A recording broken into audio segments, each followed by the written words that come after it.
I found myself standing at the corner of Shooter and Jarvis Street in Toronto. For those of you who don't know Shooter and Jarvis Street, not the best part of town. If you went there this morning, you would see people drinking out of paper bags, shooting up, sleeping on park benches. Everything they own is on their back or in a shopping cart beside them. It's a very dirty, lonely, and sometimes violent existence, and I know that because I was one of them. I'm honored to be part of this, and this story that I'll tell you is not really about me. It's my story, but it isn't about me. It's about the work that you do. It's the work that you do every day, making difference in people's lives, that this story is about. Because it was people who made a difference in my life that changed everything. On December 23rd, 1971, 2 days before Christmas, I was standing in the park waiting for those two guys to come out and do what we always did, go and panhandle. And I was thinking, I just couldn't go any further. I couldn't do this anymore. My choices, it seemed to me, were die or change.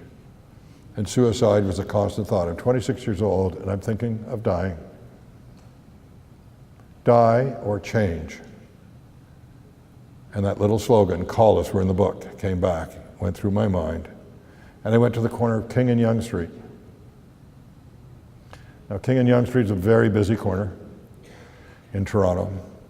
And I held out my hand, and out of those thousands of people that walked by in that morning, one guy walked out of the crowd, and he dropped a dime in my hand and walked out of my life, in and out of my life in a blink of an eye. And I took that dime and I made a phone call and I never had another drink.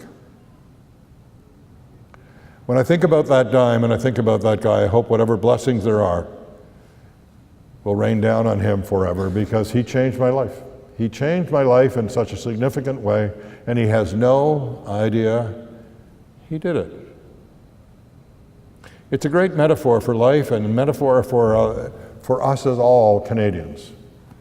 Because as we reach out, as you do every day in your lives, helping others, sometimes we don't know what the impact will be. Oftentimes we don't. Sometimes it's just paying attention, sometimes just a smile, sometimes just shaking hands, just making somebody feel welcome. Sometimes it doesn't take more than that. And you change people's lives. And as that guy and that dime did for me, not only did he change my life, he changed everybody's life that I was to come in contact with forever as I lived my life. So Tom came back to that little house we shared on Lakeshore Drive and said, Frank, Scarborough Town Centre is one of the finest shopping centres in the world. Best dollar per square foot in the GTA. Let's go in the coffee business. So with all that research done, we went in the coffee business. It was a disaster. You see, coffee stores in those days were not like coffee stores today. Coffee stores in those days were a disaster. What people did in a coffee store is the owner would buy a bunch of different kinds of beans, and the customer would come and make their own little personal blend, take the coffee home and drink it at home. The margins are less than 30%, the rent is enormous, and it just doesn't work. And we didn't know that, so we opened 2 more stores. One conveniently located here in Ottawa, and we lost money even quicker.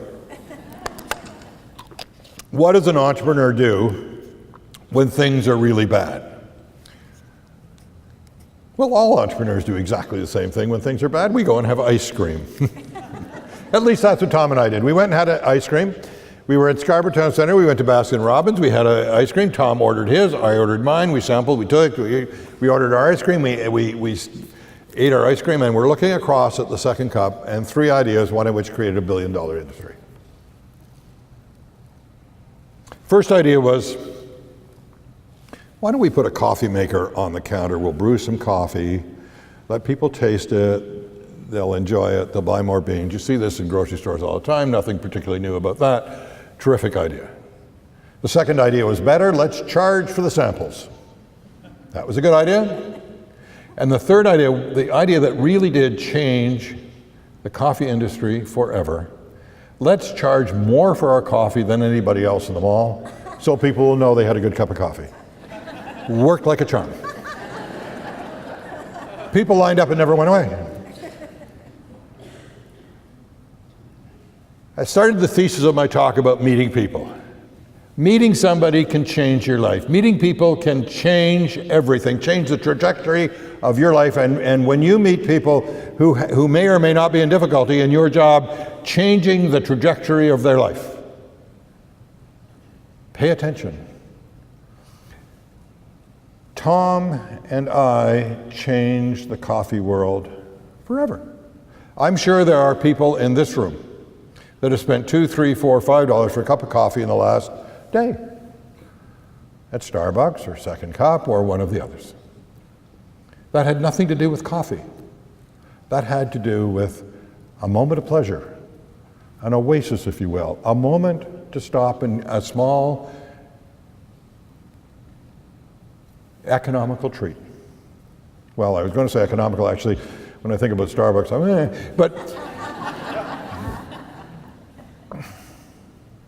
and that's what we did. You see, before we introduced coffee by the cup in 1975 in those stores, you couldn't get a cup of coffee in anywhere except a restaurant. You'd have to go to a restaurant, you sit down at a booth, you order your coffee. The coffee was made at 8 o'clock in the morning, 4 o'clock in the afternoon, you're getting the dregs, that's what was coffee. Coffee consumption outside of the home was declining at 14% a year when we started that business. It has changed, it is growing, still growing at 7% a year now, and there'll be 50,000 Starbucks stores in the US by themselves next year. Ideas matter. Coming together with others matter. We grew that business 4, 5, 6 stores. We were offered a 7th store in Eaton Centre, Toronto. We already had a store in phase 1 in Eaton Centre. We were offered a location in phase 2. We were doing so well in phase 1, they offered us a location in phase 2. We went to our bank, which will remain anonymous. It has a green sign. To borrow a little money to open our 7th store. So with great prescience, the bank manager looked at us and said, with 6 stores, you saturated the market for coffee stores in North America. So we're not going to lend you the money. But think about that. They said no. Tom and I are 29 years old. We really have no business experience. We've struggled along. We put things together. We're just learning by our bootstraps. And here's a professional business guy sitting behind his big desk at the Greenside Bank and says your business doesn't work. Besides, we don't like your business and you have 30 days to get out of our bank. And if you're in business, 30 days is today because you have checks outstanding and payroll and things like that. It could have crushed our business. It could have crushed us. But Tom and I went and did what you need to do. Stop for a moment. Take a breath. Don't panic. Be calm, carry on. We went and had a cup of coffee. And we thought about it. Hope, vision, action. We knew we had customers. We knew they were coming to our store. We knew they were buying products. We knew they were repeating the purchase. We knew that all of the fundamentals were right. Sure, we were struggling. We only started with $1,000. We were undercapitalized. We were struggling, but the fundamentals of the business were right. And we had a dream that someday we would have 100 stores. Someday we would have 100 stores, a vision. Action. The banker said no. What did we do? Go and find a different banker. So BC, before computers, we talked to people, networked, and we talked to people, and we found accountants and lawyers that introduced us to new bankers, and most of them agreed with the first guy. The moral of the story is keep telling your story. Because we found ourselves in Burlington, Ontario, at the commercial banker at the Royal Bank of Canada, and a guy named Bruce McKenzie, and he said, I love your story. I love your business. And he financed us. So the moral of the story is keep telling your story. Keep intersecting with people. Keep being part of what you're doing. Keep being passionate. Passionate for helping others. Passionate for changing people's lives. Passionate for making a difference. And instead of talking about what we did, we let the film talk about what it talked about. We let the film speak for itself. So we introduced ourselves, turned off the lights, turned on the film. 23 minutes later, you could hear a pin drop. Nobody moved. And slowly Jonathan Mann got up at the back of the room and said, that film is a benchmark for teaching kids about serious subjects for the 21st century. They subsequently targeted 40 million kids to see that film. Played in every continent, every country, every language of the world, hijacked every AIDS conference that it played at, changed people's lives. Kids live because two guys met on an airplane. Don't tell me you can't make a difference. Don't tell me you can't change the world. And don't tell me ideas don't matter. Ideas matter. What you do every day in your life matters. It matters to the students that you work with. It matters to their parents. It matters to all of them that they come in touch with.